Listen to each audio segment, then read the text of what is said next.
So I'm out here in Kingsgrove today for one of our clients. Basically, they've just had NBN installed.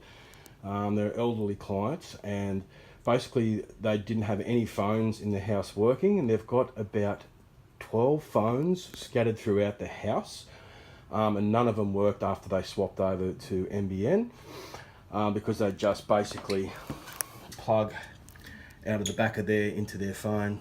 Usually that's what the Optus Tech, well, whoever the NBN installer is, they'll just plug your phone directly into that port. So we had to do a bit of a rewire, disconnect the Telstra leading cable that was taking stuff, the signal still out to the street, and there was still some line voltage coming back in. So that's all been disconnected now, and now the customers, all the phones are working, and she's very happy. All right, bye. Well, I've got to tell you now how wonderful Jason is. He solved a perpetual phone problem when the NBN came in and messed everything up. You must use him.